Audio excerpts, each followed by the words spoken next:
Bonjour, je voudrais vous partager aujourd'hui quelques mots concernant les lois naturelles des échanges. La première loi naturelle, je ne donne à l'autre pas plus qu'il ne peut prendre. Si je lui donne un bouquet de fleurs et qu'il reçoit ça comme des orties, autant donner ce bouquet de fleurs à quelqu'un qui peut l'apprécier comme étant un bouquet de fleurs. C'est la première loi naturelle des échanges. Je ne donne à l'autre pas plus qu'il ne peut prendre. La deuxième loi, je ne donne à l'autre pas plus qu'il ne peut rendre. Donc, si je donne un bouquet de fleurs à quelqu'un et qu'il me donne en retour un «Waouh, Michael, mais vraiment ça me touche fort», il me donne quelque chose d'équivalent, ce qui nourrit la relation et l'enrichit.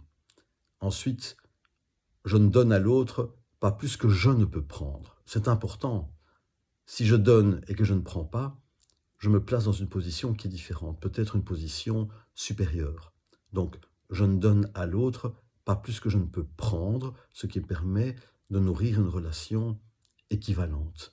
Donc, je récapitule, je ne donne à l'autre pas plus qu'il ne peut prendre, je ne donne à l'autre pas plus qu'il ne peut rendre, et je ne donne à l'autre pas plus que je ne peux prendre.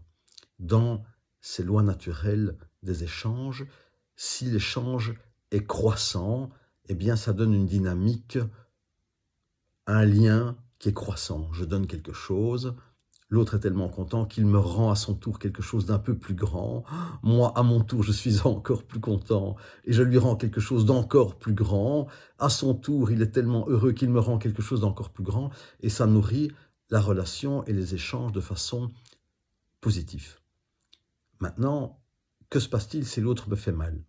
Si l'autre me fait mal et que je veux rester en lien avec l'autre, il me faut lui rendre quelque chose aussi.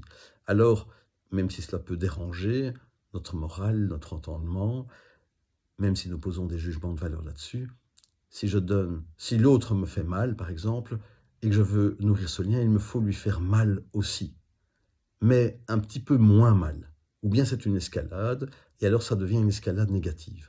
Donc l'autre me fait mal, je lui fais également mal, mais un petit peu moins mal, et comme ça, nous retrouvons un équilibre dans la relation. On le voit avec les enfants, les tout petits enfants. Il y en a deux qui jouent dans un bac à sable, l'un des deux construit un château de sable, et l'autre, négligemment, vient choter dans ce château de sable qui se casse. Directement, celui qui a construit ce château de sable vient et tire les cheveux du second qui a détruit ce château de sable, et 3 minutes après, ils jouent à nouveau ensemble. Nous, comme adultes, nous les prendrions par la main et nous leur dirons « il te faut t'excuser, pardonner ». Et c'est ce que nous faisons, et pour ça, nous sommes rancuniers, nous emportons avec nous ce malaise, cet inconfort. Donc, Bert Hellinger nous dit qu'il nous faut rendre un petit peu moins mal lorsqu'on a eu mal, rendre un petit peu plus lorsqu'on a reçu quelque chose de bon, et alors la relation est nourrie et enrichie. Et il ne faut pas oublier de pouvoir prendre. Si je prends, j'honore celui qui donne. Oui, c'est important. J'honore celui qui donne. Je ne me place pas ailleurs, au-dessus de lui. Je reçois, je prends avec gratitude, c'est savoir prendre. Voilà en quelques mots les lois des échanges naturels.